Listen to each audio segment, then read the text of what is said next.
약 10년 전쯤 가을에 있었던 일입니다. 지역에 있는 목회자들이 수련회를 가면서 그 수련회 프로그램 가운데 셰난도아 내셔널 파크에 있는 높은 산에 등산을 하는 프로그램이 있었습니다. 그런데 이제 그 산은 저만 몇 번 가본 적이 있고 다른 목사님들은 가본 적이 없어서 제가 안내를 하면서 등산을 한 적이 있습니다. 갈 때는 길을 따라서 쭉 따라 올라가고 무난히 잘 올라갔습니다. 그리고 이제 내려올 때는 또 역시 왔던 길로 꼬불꼬불 돌아가면서 올라가긴 하지만은 그냥 길을 쭉 따라가면 내려오는 그런 길이었습니다. 그런데 이제 제 마음속에는 내려와서 고기를 구워 먹는 이런 점심을 먹어야 되는 일이 있는데 제 마음이 좀 급했습니다. 그래서 사람들은 그 길로 쭉 내려가라고 하고 저는 제가 봤을 때 산봉우리가 여기니까 이쪽 방향이면 되겠다 싶어가지고 저는 길이 아닌 곳으로 질러서 그냥 막 내려왔습니다. 그런데 아무리 내려와도 길도 안 보이고 인적이 느껴지질 않고 숲속에 제가 자꾸 갇히는 느낌이 드는 거예요. 그래서 무슨 좀 도움을 받아볼까 싶어가지고 휴대폰을 켰는데 거기는 산속이라서 휴대폰이 켜지지를 않아서 무용지물이었습니다. 그러고 보니까 갑자기 제가 고립된 것 같아서 미아가 된 것 같아서 굉장히 당황스러웠습니다. 그러다가 이제 어떻게 헤매다가 드디어 이제 목적지에 도착을 했는데 사람들이 먼저 와서 기다리고 있는데 그렇게 다른 사람들이 반가울 수가 없었습니다. 그 이후로는 제가 마음속에 그래 길이 아니면 가지를 말자. 또 공동체를 떠나서는 절대 안 된다. 이런 강한 교훈을 받았던 적이 있습니다. 그러나 단지 산에서만 적용되는 원리가 아닙니다.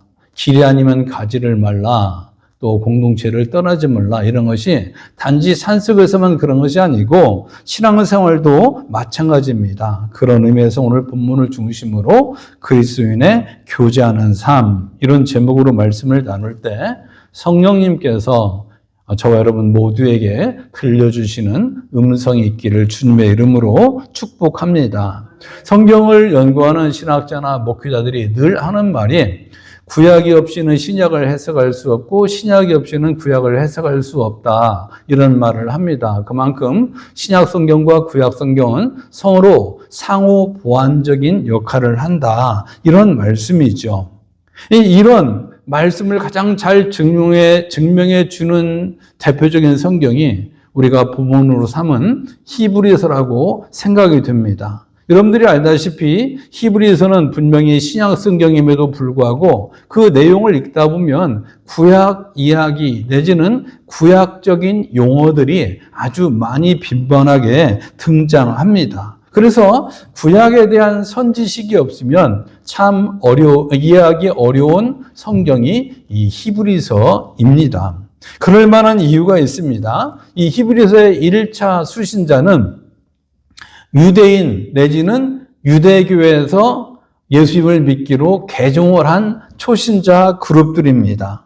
그래서 오늘도 그렇지만 유대인들은 구약 성경은 믿고 신약은 믿지 않잖아요. 특별히 구약 성경 중에서도 모세오경을 주로 인용을 합니다. 그래서 이 유대인들 내지는 유대교에서 개종한 초신자들 머릿속에는 예레미야나 엘리야나 모세와 같은 이런 사람들이 머리에 가득 강하게 의식이 잡혀있고 그 사람들 이야기가요. 그 다음에 제사장 이야기 이런 인식들이 아주 강하게 박혀 있습니다. 이런 배경을 가지고 있는 사람들에게 그게 아니라 모세가 아니라 엘리야가 아니라 예레미야가 아니라 예수 그리스도가 얼마나 탁월한 분이냐 이것을 설명하는 것이 히브리서의 앞부분의 대부분의 이야기입니다. 그래서 히브리서 1장부터 11장 오늘 본문 전까지는 10장 오늘 본문 전까지는 예수님은 선지자나 천사나 제사장보다 모세보다 아론보다 뛰어난 분이다. 탁월한 분이다. 이런 이야기를 쭉 설명해 가고 있습니다. 그리고 그들이 잘 알고 있는 이 구약의 이야기를 통해서 구약 제사장 이야기, 선지자 이야기, 모세 이야기를 통해서 설명을 하니까 그 당시에 1차 독자인 유대인들이나 유대인 출신 초신자 성도님들은 내용을 빨리빨리 알아들을 수 있지만 시공간이 다른 저와 여러분이나 아니면 이 구약을 잘 모르는 사람들에게는 히브리서가 어렵게 느껴질 수밖에 없는 것이죠. 이렇게 교리적인 면에서 예수님의 탁월성을 설명한 후에 그렇다면 예수님을 믿는 사람들은 어떻게 살아야 되느냐, 이것을 설명한 것이 우리가 읽은 오늘 본문부터 마지막 장, 마지막 절까지의 대략적인 내용입니다. 히브리서 기자는 예수 그리스도를 믿는 사람이 어떻게 살 것인지를 말하면서 세 가지 청유형 가정법 동사를 사용합니다. 여러분들 잘 알지요? 청유형이라는 게 무엇인지요? 뭐 합시다 이렇게 하자고 이끄는 말이 청유형이잖아요. 여러분들 다 이제 영어권에 살고 있으니까 영어에서는 뭐 let's go 할 때 let's란 말, 이런 말이 청유형이고 뭐 shall we 이런 말들이 다 이제 우리 뭐 합시다 이런 말이잖아요. 영어 제목에 shall we dance 이런 우리 춤출까요? 이런 어떤 영어 제목도 있지 않습니까? 어쨌든 간에 이런 말이, 그래서 뭐라 하라고 명령하는 말보다는 좀 정중하고 부드럽게 그 사람을 동참시키는, 우리 이거 합시다 이렇게 말하는 것이 청유형이라고 말을 합니다. 그래서 히브리서 기자는 본문에서 정중하고 부드럽게 요청하는 세 가지 권면이 있습니다. 이렇게 우리 합시다. 그런데 이 세 가지를 말하기 전에 왜 우리가 이걸 해야 되는지 그 근거를 말하고 있습니다. 왜냐하면 이 편지를 받고 있는 유대인들이나 유대인 출신 성도들은 이 히브리서 기자가 이렇게 합시다 그러면 왜 우리가 그걸 해야 되는데요? 그게 무슨 의미가 있습니까? 왜 이것을 우리에게 그렇게 권면합니까? 이런 질문을 할 수 있잖아요. 그렇기 때문에 아예 그런 의심을 지워버리기 위해서 세 가지를 말하기 전에 그거 이렇게 말하는 근거를 말하고 있습니다. 제가 오래전에 설교 세미나를 갔었는데요. 이 설교 세미나에 강사로 오신 유명한 어떤 그 목사님이 이런 얘기를 하시더라고요. 목사가 설교를 할 때 청중이 알아듣지 못하는 외국어나 원어, 예를 들어서 헬라어나 히브리어 이런 거 있죠? 이런 것을 사용하지 말아라. 않는 게 좋다. 그 이유는 목사가 외국어나 아니면 원어를 말함으로 자기의 어떤 그 지식을 자랑하는 약간의 유익은 있겠으나 정작 그 설교를 듣는 사람들은 거의 이해를 못한다. 그러니까 굳이 외국어나 그다음에 원어를 쓸 필요가 없다. 이렇게 이야기를 했습니다. 듣고 보니까 그런 것 같았습니다. 사실 목사인 저도 히브리어를 배우고 헬라어를 배웠지만 그렇게 이 히브리어 헬라어가 일상의 용어로 쓰는 말이 아니잖아요. 그렇기 때문에 무슨 얘기를 누가 다른 사람 설교를 할 때 그런 얘기를 하면 그런가 보다 하고 넘어갈 뿐이지 그렇게 그 말이 막 귀에 쏙쏙 들어오고 그러지는 않습니다. 우리 성도님들은 아마 저보다 더 그러지 않을까 이런 생각이 들어요. 그래서 저도 그날 이후로 가급적 원어 이야기를 안 합니다. 그런데 제가 이렇게 밑자락을 까는 이유는 오늘은 부득불 잠깐만 원어 이야기를 하고 싶어서 제가 이렇게 말씀을 드립니다. 왜냐하면 원어 이야기를 조금 하는 것이 본문을 이해하는데 더 도움이 되기 때문입니다. 잠시 후에 말씀을 드릴 세 가지 권면의 근거는 21절에 개심해 이런 말입니다. 개심해. 뜻밖의 말이죠. 21절 보니까 개심해 이런 말이 있습니다. 이 말은 원래 원어로 에콘테스예요. 에콘테스. 이 말은 이제 가지고 있다. 영어의 have나 get동사와 같은 의미를 가지고 있는데 가지고 있다 이런 말인데 이런 말의 의미인 원래 원어인 에코라는 말의 현재 분사형이에요. 그러니까 개심의 이 말은 가지고 있는 이런 말이 들은 거죠. 그래서 이 19절을 다시 조금 더 원어에 가깝게 의역을 해보자면 그러므로 형제들아 우리가 가진 것이 있다. 이런 말이 드는 거죠.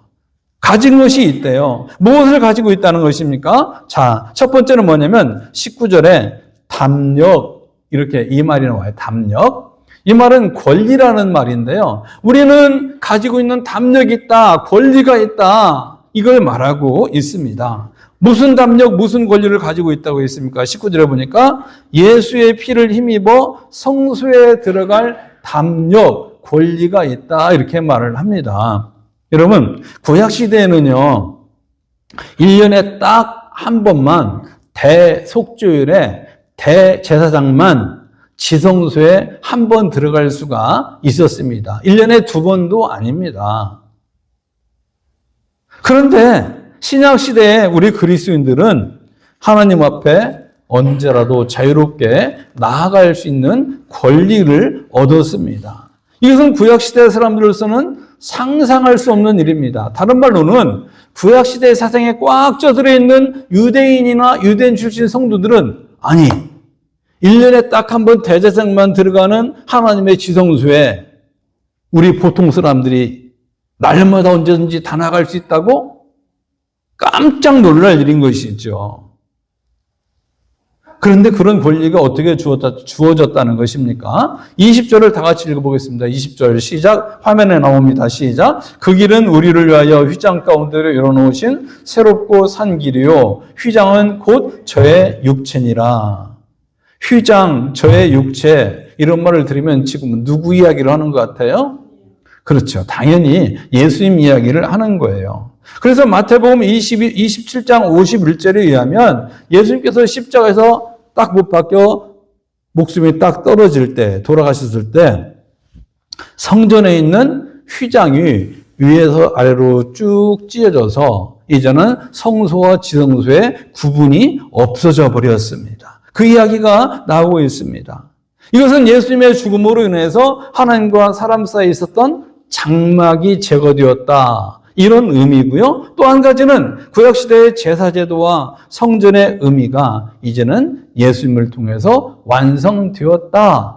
이런 의미입니다. 이것을 알려주는 아주 굉장히 중요한 사건이 예수님의 십자가 사건이고 휘장이 찢어진 사건이라는 말입니다.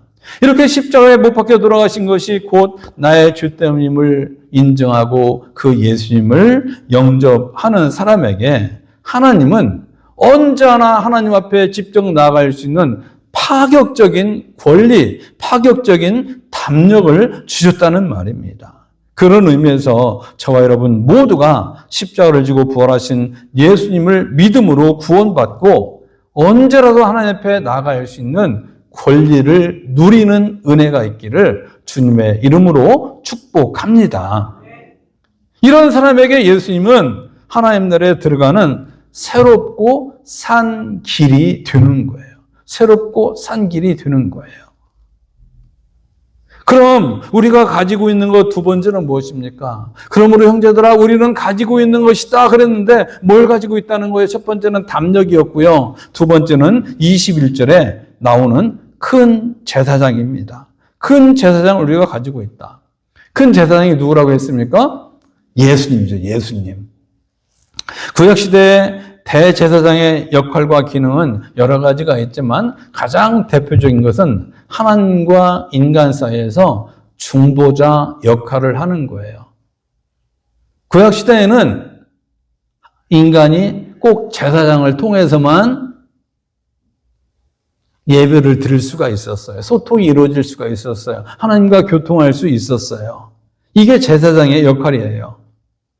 선지자가 하나님의 뜻을 백성에게 전하는 사람이라면 제사장은 백성의 뜻을 하나님 앞에 올려드리는 중보자다. 이런 말씀입니다. 그런데 대제사장이신 예수님께서 십자가에서 못 박혀 돌아가시고 부활하심으로 단번에 영원한 제사를 드리셨습니다. 그래서 우리는 이제는 그 예배를 제사라고 말하지 않고 예배당을 예배당이라고 말하지 성전이라고도 말하지 않습니다. 이제 성전 시대 제사장 시대가 아니라 많은 제사장 시대가 되었고 이제는 예배하는 시대가 되었기 때문인 것이죠. 그러므로 우리에게 더 이상 인간 대제사장은 필요가 없고요. 오직 영원한 대제사장이신 예수님을 통해서만 하나님께 나갈 수가 있는 것입니다. 그러므로 우리가 알아야 될 것은 우리에게 더 이상의 중보자가 필요치 않고 어떤 대용물이 필요치 않다는 거예요. 그런데 만약에 여러분들 누군가가 여러분들에게 찾아와서 여기 새로운 사람, 새로운 중보자가 있다, 새로운 방법이 있다, 이 사람을 믿어야 이런 방법을 어떻게 해야 천국 간다, 구원받는다 이렇게 말한다면 그런 가문이스라엘 절대 속지 마시기를 바랍니다. 그런데 오늘날 여전히 새로운 메시아를 주장하는 사람들이 끊임없이 나타나고 있습니다. 한국에도 끊임없이 나타나고 미국에도 끊임없이 나타나고 있습니다. 뭐 신천지 이만희 같은 사람, JMS의 정명석 같은 사람, 만민중앙교회 이재록 같은 사람, 여호와의 증인 몰몬교 다 대용품을 주장하는 사람들입니다. 속지 마십시오. 특히 예수님을 믿는 것만으로 부족하니 예수님 믿는 것 플러스 착한 일을 해야 구원받는다고 주장하는 이런 말에도 절대 속지 마시기를 바랍니다. 여러분, 그것은 사이비예요, 사이비. 사이비라는 말이 뭐예요? 겉으로는 그럴듯하지만은 속은 아닌. 그럴 것 같은 느낌은 드는데 실제로는 아닌. 겉과 속이 다른 이것이 바로 사이비예요, 사이비. 여러분, 선행은 구원의 조건이 아닙니다. 그러니까 예수님을 믿고 플러스 착한 일을 해야 구원을 받는다. 믿음 플러스 선행 이꼴 구원이라고 주장하는 것은 매우 그럴듯해 보이지만 절대 진리가 아니에요. 사입이에요. 왜냐하면 예수님을 믿음으로만 구원받을 수 없다면 예수님은 부족한, 결핍이 있는, 모자람이 있는 구원자가 되고 말잖아요. 이해가 되시면 고개를 끄덕끄덕 해보십시오. 네. 만약에 예수님을 믿는 것으로만 구원받지 못하고 뭔가 1%, 2% 뭘 보태야 구원받는다, 구원이 완성된다, 천국을 간다 그러면 예수님은 완전한 구원자가 아니잖아요. 그렇기 때문에 믿음 플러스 알파를 자꾸 주장하는 것은 그럴듯해 보이지만 옳지 않은 거예요. 그러면 예수 믿으면 다 구원받으니까 아무렇게나 살아도 됩니까? 누가 그러라고 했습니까? 예수를 믿으면 예수를 믿는 사람답게 그 믿음이라는 것을 착한 행실을 통해서 증명을 해야 되는 거죠. 그러므로 선행이라는 것은 구원의 열매이지 구원의 조건이 아니라는 말이에요. 이해가 되시면 다시 한번 끄덕끄덕. 목에 기부스를 한 분들 잘못하면 부러집니다. 네. 그러므로 구원을 위해서는 우리는 예수님으로 충분합니다. 아멘. 따라서 해보십시오. 예수님으로 충분합니다. 그렇죠. 플러스 알파가 필요치 않은 거예요. 이게 온전한 믿음인 거예요. 우리는 이런 은혜를 입은 사람이에요. 예수의 피를 입어 성소에 나갈 담력 권리를 얻은 은혜. 대제사장이신 예수님이 우리의 영원한 중보자가 되시는 은혜를 입었습니다. 이런 은혜를 입은 우리에게 히브리서 기자는 매우 정중하게 그리고 부드럽게 절대 이렇게 해라 저렇게 해라 명령하지 않고 우리 같이 하자. 매우 정중하고 부드럽게 우리에게 말하는 게 있습니다. 그러나 우리가 거부할 수 없는 그런 것이죠.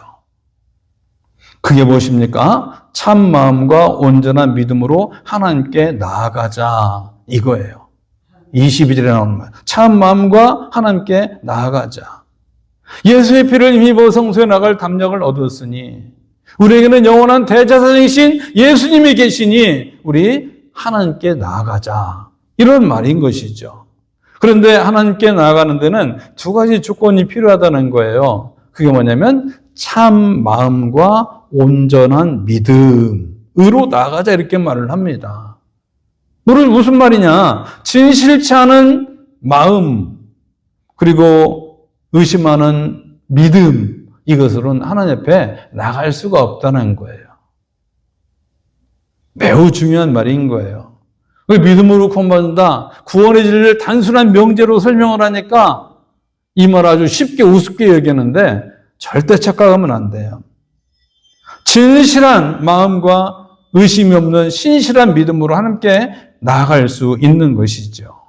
그렇다면 하나님께 나아간다는 말은 무슨 말일까요? 하나님께 나아간다. 어떻게 해야 된다는 말이겠어요?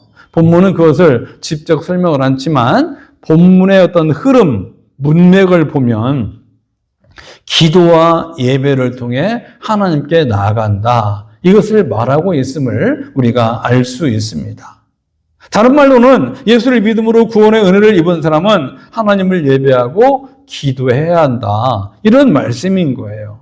이것은 마치 요즘 묵상하고 있는 민수기에서 이스라엘 백성들이 가나안 땅에 들어가면 너희들이 먼저 예배를 잘 드려라 라고 가르쳐줬던 이 내용과 똑같은 것입니다. 사실 구원받은 사람에게 예배와 기도는 영적인 호흡과도 같고 살아있음의 증거입니다. 여러분, 저 사람이 살았나 죽었나를 확인할 수 있는 것이 그 사람이 숨을 쉬나 안 쉬나 확인하는 것 아니겠어요?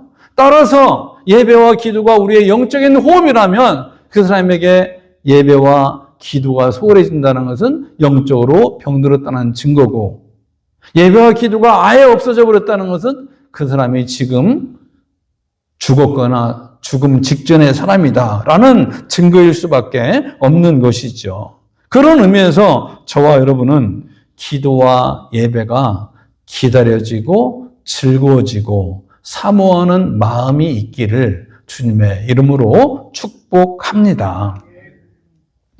두 번째, 예수님의 피를 입어 성소에 나갈 담력과 예수님이 우리의 영원한 중보자가 되시는 그 은혜를 입은 사람은 사람에게 정중하게 부드럽게 부탁하는 두 번째는 뭐냐? 23절이에요. 우리가 믿는 도리의 소망을 굳게 잡자.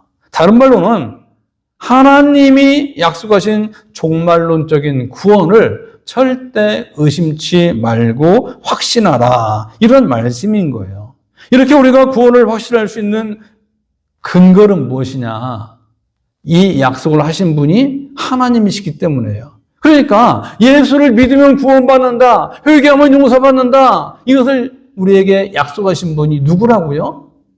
하나님, 예수님. 그런데 그분은 우리하고 달라요. 인간하고 달라요. 약속을 하면 반드시 지키는 분이라고요. 그 말씀을 우리가 지난번에 암송했던 민수기 23장 19절에서는 이렇게 우리에게 말씀하고 있습니다. 다 같이 읽어봅시다. 시작. 하나님은 인생이 아니시니 시건치 않으시고 인자가 아니시니 후유가 없으시도다. 어찌 그 말씀하신 바를 행치 않으시며 하신 말씀을 실행치 않으시랴. 그 말씀을 그대로 한번 띄워 넣어 보세요. 네, 다시 한번 띄워 보세요. 그 말씀. 네.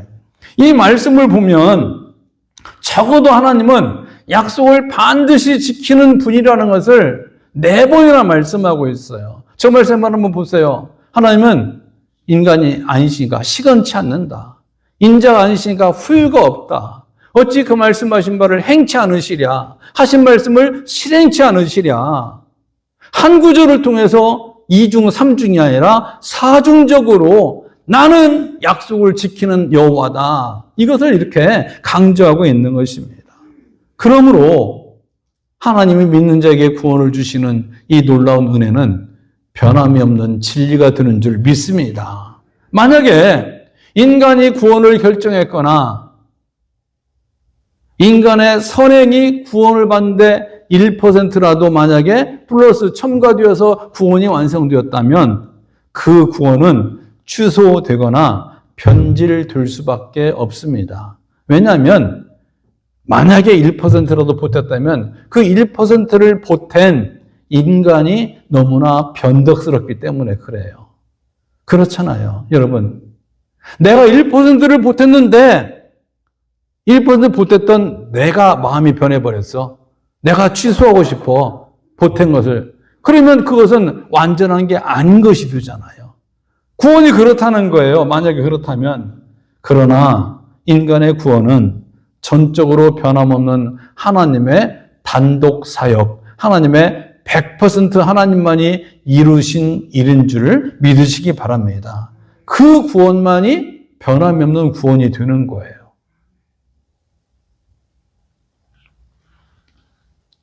세 번째, 히브리서 기자가 우리가 세 번째로 권면한 건 뭐냐? 24절로 성도들끼리 서로 돌아보자. 이런 거예요. 성도들끼리 서로 돌아보자.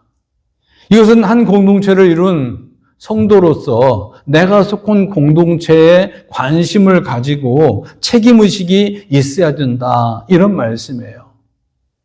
내가 새순교라는 공동체에 들어있으면 이 새순교회를 서로 내가 관심을 두고 사랑과 선행을 격려하면서 열심히 모일 수 있도록 격려하는 것이 멤버십을 가지고 있는 사람의 마땅한 도리이다. 이것이 성도들끼리 서로 돌아보라. 이런 말씀인 것입니다.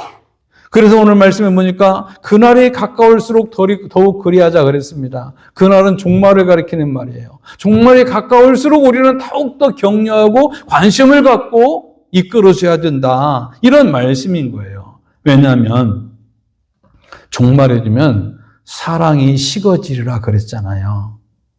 종말의 가장 큰 특징 가운데 하나가 사랑이 식어지는 거예요. 사랑에 메마르는 거예요. 그러니까 우리 예수님이 오실 날이 가까워지니까 점점점 사랑이 메마르잖아요. 부부끼리도 사랑이 메마르고요. 그래 무관심해지고, 교회에서도 사랑이 메말라서 무관심해지고, 사회에서도 사랑이 식어서 메말라서 무관심해지니까 어떤 사람은 잘 먹고 살빼이라고 이리 뛰고 저리 뛰고 난리를 피우고, 어떤 사람은 못 먹어서 전전긍긍하고, 빈부격차가 갈수록 심해지고 있지 않습니까? 그런 의미에서 저와 여러분도 서로 돌아보고 서로 사랑과 선행을 격려하며 서로 모이기를 힘쓰기를 축복합니다. 반대로 무관심하지 마시고요. 이간질하지 마시고요. 모이기를 방해하는 사람이 되지 마시기를 바랍니다. 이런 것들은 하나님을 대적하는 일이에요. 여러분, 하나님을 대적해서 이긴 사람이 있습니까? 하나님을 대적해서 잘 되는 사람이 있습니까? 하나님을 대적해서 복 받은 사람이 있습니까? 우리가 요즘 민수기 말씀을 보지만 하나님을 대적했던 사람들은 한결같이 벌을 받고 그러지 않았습니까? 그런데 말이죠. 세상에는 촉매와 같은 사람이 있고 촉새와 같은 사람이 있더라고요. 촉매라는 것은 어떤 화학 반응을 일으킬 때에 더 긍정적인 방향으로 역할을 하도록 첨가해주는 어떤 물질, 이걸 촉매라고 말을 해요. 그런데 촉새는 뭐냐?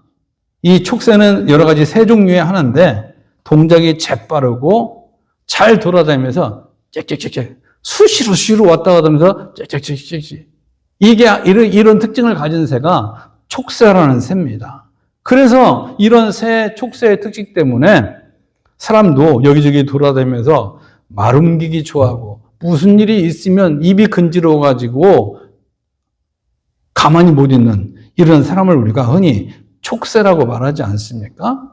저와 여러분들은 서로 돌아보고 서로 사랑과 선행을 격려하고 서로 모이기를 힘쓰는 일에 촉매 역할을 할지언정 절대 촉새 역할을 하지 않는 사람이 되기를 간절히 부탁드립니다. 구원받은 사람은 인생의 BC와 AD가 바뀐 사람이에요. 분명한 변화가 있어야 됩니다. 그래서 예수님을 영접함으로 분명한 어떤 AD가 있는 사람은, 과거와 청산하는 사람은 하나님께 나아가고 기도와 예배를 통해 하나님께 나아가고 교회 공동체에 속한 사람을 서로 돌보는 책임감을 느끼게 됩니다.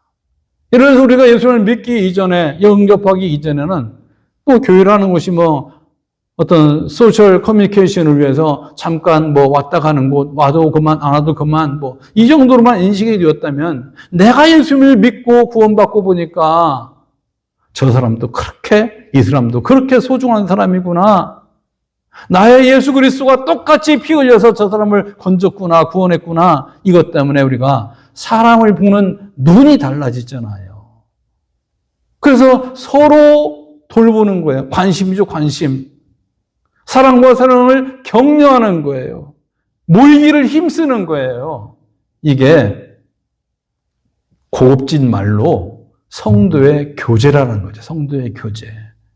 교제라는 것이 단순히 밥 먹고 나서는 이 정도가 아니라 서로 돌보고 사랑과 사랑을 격려하고 모이기를 힘쓰도록 하는 것, 이게 교제라는 말입니다.